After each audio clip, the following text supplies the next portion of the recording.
Hi everyone, আসসালামু আলাইকুম। সবাই কেমন আছেন? আশা করি সবাই খুব ভালো আছেন। আমরা আল্লাহর রহমতে আপনাদের দোয়া ও ভালোবাসায় অনেক অনেক ভালোই আছি। গ্রামের বাড়িতে যাচ্ছি বা বাবার বাড়িতে যাচ্ছি, তাই রেডি হয়ে সবাই মিলে একটু ভিডিও করে নিচ্ছি বাচ্চাদেরকে নিয়ে আমি আর কি। এখন এই যে সিঁড়ি দিয়ে নেমে যাচ্ছি। এখন আমরা চলে যাব সান্তাহার রেল স্টেশনে, কারণ স্টেশনে আমি ট্রেনে যাতায়াত করি সব সময়, আর ট্রেনে যাতায়াত করতে আমার অনেক ভালো লাগে। তাই এখন ট্রেনে স্টেশনে পৌঁছে ট্রেনে আসলাম। আমি কখনো এইরকম সিটে কখনো যাইনি। আমি সবসময় এসি সিটে চলে গেছিলাম বা নর্মাল সিটেও গেছিলাম, কিন্তু এরকম কেবিনে কখনো যাইনি। একা একাই আমার অনেক প্রচণ্ড পরিমাণে ভয় লেগেছিল, কারণ এত পরিমাণে ভয় লাগছিল আমি আর আপনাদেরকে কি বলবো। মরলে সবাই একসঙ্গে মরি, একটা কথা আছে না, কিন্তু আমি একাই মরবো। বাচ্চাদেরকে নিয়ে অনেক ভয় পাইছিলাম যে একাই যদি কোনো দুর্ঘটনা ঘটে তাহলে কি হবে। এখন তো বলা যায় না, বাংলাদেশে সব সময় দুর্ঘটনা ঘটে যায় যেখানে যাতায়াত করে না কেন। এখন এই যে ওর বাবা আমাদেরকে স্টেশনে রাখতে এসেছিলো, এখন এই যে বিদায় দিচ্ছে, ছেলে মেয়ে তার বাবাকে বিদায় দিচ্ছে, টাটা দিয়ে এখন চলে আসলাম আমরা। এখন যে আমাদের ট্রেন ছেড়ে দিয়েছে, ট্রেন ছিল আমাদের 11টায়। একটা দোলন চাপা এক্সপ্রেস ছিল, ট্রেনটা অত না, নর্মাল ট্রেনেই, অত ভালো না।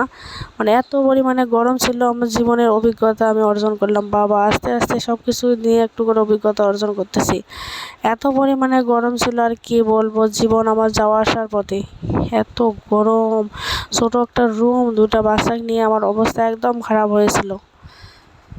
এখন ট্রেন থেকে আপনাদের সামনে একটু ভিউ নিয়ে আসতেছি গ্রামের পরিবেশ সবসময় আমার কাছে ভালো লাগে। আপনাদের কাছে কেমন লাগে অবশ্যই আপনারা কমেন্টসে জানাবেন। আমার কাছে তো বেশ ভালো লাগে। দেখুন বাইরে এখন কিন্তু গ্রামের দিক ধানের কাজ চলতেছে, সব দিকে ধান কাটা মারা চলতেছে। এখন দেখেন এত সুন্দর পরিবেশ, অনেক ভালো লাগছে আমার কাছে। এখন গ্রামের মানুষেরাই বুঝবে কতটা কষ্ট করে ধানের কাজ করা, অনেক কষ্ট করে ধানের কাজ করা। এখন মেবি আমরা বগুড়া স্টেশনে আছি। এখন অনেক গরম, দুইটা ফ্যান চলতেছে, তারপরেও থাকা যাচ্ছে না, এত পরিমাণে গরম কি আর বলবো আপনাদেরকে। বাচ্চাদেরকে আমি এখন একটু ঘুম পাড়ায় দিয়েছি, ওরা ঘুমিয়ে গেছে। এত ব্যাগের মধ্যে মাথা দিয়ে ওরা ঘুমিয়েছে। এখানে এত পরিমাণে কষ্ট বাচ্চাদের হচ্ছে। আর একাই জার্নি করা তো সবসময় কষ্টকর, যারা একাই জার্নি করেন তারা তো জানেন অনেক কষ্ট হয় একাই জার্নি করতে। তারপরেও কিছু করার নেই। আমি মূলত যাচ্ছি আমার মাস্টার্সের ভাইভা এক্সাম দেওয়ার জন্য। এখন কি করব, এখন সময় ডেট দিয়েছে, এত পরিমাণে গরম, প্রচণ্ড গরম। এক্সাম তো দিতেই হবে, কষ্ট করে এক্সামগুলো দিলাম। এখন যদি ভাইভা এক্সাম না দেয় তাহলে তো আমার কি হলো লাভটা বলেন। তাই এক্সাম দেওয়ার জন্য আর কি কষ্ট করে আসতেছি। সামনে তো আবার ঈদ আছে, এখন এক্সাম দিয়ে আবার আসতে হবে।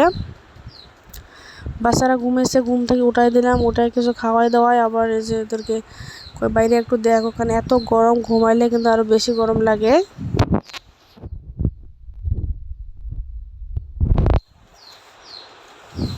এই যে আমার ছেলেটা এদিক ওদিক দেখতেছে। মানুষ দেখেন স্বস্তির খোঁজে এখানে ওখানে ছায়ায় বসে আছি, কারণ এত পরিমাণে গরম, মানুষের থাকা অনেক কষ্ট করেছে। বাচ্চাদের জামা খুলে দিয়েছি, কারণ এত পরিমাণে গরম, বাচ্চারা থাকতে পারছে না, কী করবো, তাই বাধ্য হয়ে জামা খুলে দিয়েছি। আর আমি থাকতে পারছি না, এত পরিমাণে গরম। আর বাচ্চাদের তো গরম সবসময় একটু বেশিও হয়।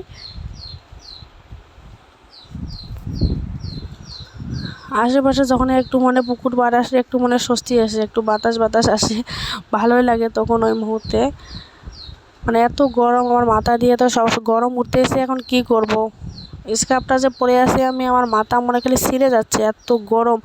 আর যে দুটো ফ্যান আছে, ফ্যান দুটার বাতাসও গরম লাগতেছে। আমিও একটু যে ব্যাগের মধ্যে মাথা দিয়ে শুয়ে পড়ছিলাম, কারণ অনেক খারাপ লাগতেছিল, এত পরিমাণে গরম, প্রচণ্ড গরম ছিল।